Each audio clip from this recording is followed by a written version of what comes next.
Role sound camera and action. मेरे दोस्तों, India में जुगाड़ एक बड़ा ही प्रचलित शब्द हो चुका है। अब जुगाड़ किसको कहते हैं कि भैया जो काम नहीं हो सकता है उसको भी आप जैसे तैसे आप कर दिखा दें, चाहे इसके लिए आपको जितने ही पापड़ बेलने पड़े या उल्टे सीधे काम करने पड़े या फिर इधर का उधर, हेरा फेरी भी कहते हैं इसको। या 1978 की वो फिल्म जो बनाई गई थी एक जुगाड़ समझ के ही, किसी को कर्जे के बोझ से निकालने के लिए। एक्चुअली इस फिल्म के जो प्रोड्यूसर थे नरीमन ए ईरानी, जो कि फेमस सिनेमेटोग्राफर थे, मनोज कुमार की फिल्मों के लिए वही सिनेमेटोग्राफी किया करते थे। 1972 में एक फिल्म प्रोड्यूस कर ली भाई साहब ने, जिंदगी जिंदगी नाम की, और फिल्म हो गई फ्लॉप। 12 लाख रुपए घाटे से गुजर रहे थे एक सिनेमेटोग्राफर, और 12 लाख रुपए की कर्ज अदायगी। जिंदगी बीत जाती थी, चिंतित रहते थे सेट पर। अमिताभ बच्चन रोटी कपड़ा और मकान में काम कर रहे थे और इस फिल्म की सिनेमेटोग्राफी भी नरीमन ईरानी कर रहे थे। जीनत अमान भी थी और इस फिल्म के असिस्टेंट डायरेक्टर चंद्रा बारोट। तीनों ने पूछा एक रोज नरीमन ईरानी से कि भाई साहब आप इतने दुखी क्यों रहते हैं। अपने साथ जो बीता था उन्होंने कह सुनाया। ऐसे में तीनों ने म्यूचुअली ये सलाह दे दी कि भाई साहब एक फिल्म प्रोड्यूस कर ही लो आप, क्या पता उस फिल्म की कमाई से आप कर्ज से भी मुक्त हो जाएं। और देखिए, हम तीनों जो है वो बगैर फीस के काम करने को तैयार हैं। जब कमाई हो जाएगी तब आप अपने हिसाब से हमें दे सकते हैं। अब भाई एक हीरो हीरोइन और सामने से डायरेक्टर भी मुफ्त मिल रहा है, तो इस अपॉर्चुनिटी को कैसे छोड़े नरीमन ईरानी साहब। अब उन्होंने मन बनाया फिल्म प्रोड्यूस करने का, लेकिन स्टोरी कहाँ से लाए। उनकी वाइफ सलमा ईरानी, जो कि वहीदा रहमान की हेयर ड्रेसर हुआ करती थी, उनके जरिए उन्होंने अपना नेटवर्क जुगाड़ किया सलीम जावेद से। सलीम जावेद इधर बहुत बड़े राइटर हो चुके थे। पहुंचे सलीम जावेद के पास तो उन्होंने अपने डिस्प्ले से महंगी महंगी कहानी पेश कर दी। उतना तो बजट ही नहीं था। तब सलीम जावेद ने कहा कि देखो एक कहानी है हमारे पास में डॉन नाम की, और इसको देव आनंद और प्रकाश मेहरा, जितेंद्र, सबने रिजेक्ट कर दिया। कहा है कि फिल्मी जो है ना, स्क्रिप्ट अच्छी नहीं। अगर इस पर तुम फिल्म बनाना चाहते हो तो बना सकते हो, हम तुमसे फीस नहीं लेंगे। फिल्म चलेगी तब जो देना होगा सो दे देना।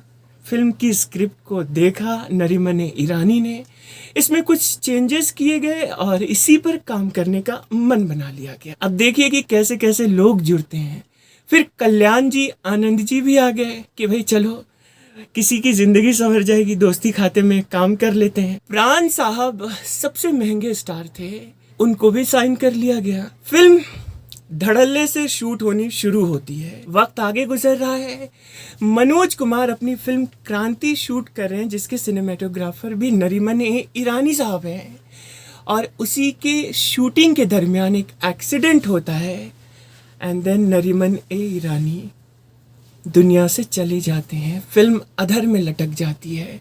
वो फिल्म जो कर्जे से मुक्त होने के लिए बनाई गई, अब समझिए तो एक नए कर्जे में जा रही है। ऐसे में जीनत अमान और अमिताभ बच्चन, चंद्रा बारोट अपनी एड़ी चोटी जोर लगाते हैं। यहाँ तक कि जीनत अमान अपनी फीस फिल्म रिलीज होने के बाद भी नहीं लेती हैं। 30 लाख रुपए थे, 40 लाख रुपए इधर उधर से जुगाड़े गए एंड फाइनली फिल्म को बनाकर जब तैयार कर लिया गया, तब मनोज कुमार द डायरेक्टर को उनके असिस्टेंट डायरेक्टर चंद्रा बारोट ने दिखाया कि सर बताइए कि फिल्म कैसी है। मनोज जी ने कहा कि देखो फर्स्ट हाफ बहुत अच्छा है, सेकंड हाफ भी बहुत अच्छा है, मगर सेकंड में एक गाना होना चाहिए। गाना होना चाहिए यानी फिर अब गाने के लिए अलग खर्चा, तो करें क्या। अनजान, जो कि लिरिसिस्ट थे फिल्म के ही, उनसे बातचीत करी गई और कहा गया कि कोई रीजनेबल सा गाना बताइए आप। अनजान साहब ने एक गाना पेश कर दिया, खाई के पान बनारस वाला, और कहा कि इस गाने को देवानंद ने रिजेक्ट कर दिया है, उन्होंने अपनी फिल्म बनारसी बाबू के लिए। मगर मुझको लगता है कि गाने में बात है। अब भाई बजट कम हो तो किसी भी चीज से काम लोग चलाते हैं, उसी तरह से इस गाने को भी ले लिया गया। इस गाने के रिकॉर्डिंग के दरमियान किशोर कुमार ने पान सचमुच के रिकॉर्डिंग स्टूडियोज में खाए थे और वहीं उन्होंने पीक भी थूका था उगलदान में और खूब मजे लेके गए थे। ओ खाई के पान बनारस वाला खुल जाए बंद अकल का ताला, जिसका नतीजा रहा कि उनको फिल्म फेयर का बेस्ट प्लेबैक सिंगर अवार्ड भी मिल गया। आशा भोसले को भी मिला था ये मेरा दिल प्यार का दीवाना के लिए। ये मेरा दिल यार का दीवाना। और अमिताभ बच्चन को भी। डॉन का इंतजार तो 11 मुल्कों की पुलिस कर रही है, लेकिन सोनिया एक बात समझ लो, डॉन को पकड़ना मुश्किल ही नहीं नामुमकिन है। मगर इस फिल्म में और भी बहुत सारे ट्विस्ट थे, जैसे कि डिसिल्वा का जो रोल प्ले कर रहे थे इफ्तिखार साहब, उस रोल पर राजेंद्र कुमार जी का दिल आ गया था, मगर उनको रोल इसलिए नहीं दिया गया क्योंकि फिर नई वर्दी सिलवानी पड़ती थी और इफ्तिखार मतलब फिल्मों के ऑन स्क्रीन पुलिसमैन ही थे।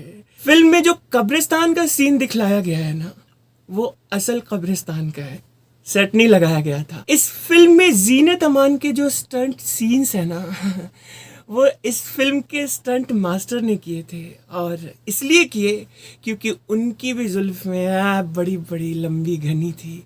यहाँ तक कि प्राण साहब ने जो स्टिक लिया है वो लंगड़ाते हुए चलते हैं। वजह बस यही थी कि उस दरमियान उनके साथ हादसा हुआ था, वरना कैरेक्टर उनका वैसा था नहीं। एंड अमिताभ बच्चन के स्टंट सीन मानिक ईरानी ने किए थे। इस फिल्म के सेट पे एक और मज़ेदार वाकया हुआ। इस फिल्म में मैकमोहन भी काम कर रहे थे और वो ज़रा मजाकिया किस्म के थे। सो एक रोज़ एक कार का सीन पिक्चराइज्ड हो रहा था जिसमें अमिताभ बच्चन के जस्ट सामने ले जाना है कार को। मैकमोहन ने ऐसे कार का गियर लगाया और स्पीड में लेकर गए कि बच्चन जी मतलब घबरा गए और वो वहां से उछलकर कूदे। बच्चन जी कहाँ कम थे, उन्होंने सोचा मौका तो मिलेगा ही मिलेगा। फिल्म में एक चुस्की वाला सीन था, दारू वाला। उस सीन में अमित जी ने खेल ये किया, सचमुच का रंगीन पानी रख दिया, और मैकमोहन ने जब पिया उसे तो शूटिंग क्या करते हैं कि दिन भर झूमते रहे। अब आते हैं इस फिल्म के डायरेक्टर के ऊपर। इस फिल्म के डायरेक्टर चंद्रा बारोट जी, उनकी ये पहली और आखिरी डायरेक्टोरियल फिल्म रही। कोशिशें उन्होंने बहुत बारी करी थी कि वो और भी फिल्में डायरेक्ट कर पाए, मगर किस्मत देखिए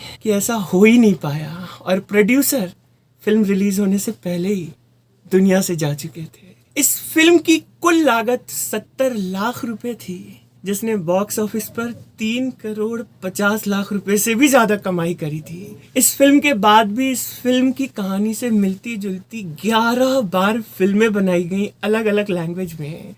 यहाँ तक कि फरहान अख्तर ने 2 बारी डॉन बनाई, और इस फिल्म के गाने खई के पान बनारस वाला वो all time blockbuster super hit song माना जाता है। आज भी आप लोग सुनते ही होंगे रेडियो स्टेशन पे, मेरे रेडियो स्टेशन पे तो खूब बजता है। सो फिल्म डॉन के बनने की ये पूरी कहानी आपको कैसी लगी, और इस फिल्म में जिस तरह के सिचुएशंस आते गए वो आपको कैसी लगी, और फिल्मों के बनने की कहानी भी बड़ी ही फिल्मी होती है। सो नेक्स्ट टाइम किसी और दिलचस्प कहानी के साथ आऊँगा, और चलते चलते वही कहूँगा जो हर वीडियो के आखिर में, कि कभी किसी से वैर नहीं, बिल्कुल वैर नहीं। क्यों? क्योंकि कोई गैर नहीं, कोई दूसरा है ही नहीं यार, सब अपने, सारी दुनिया अपनी।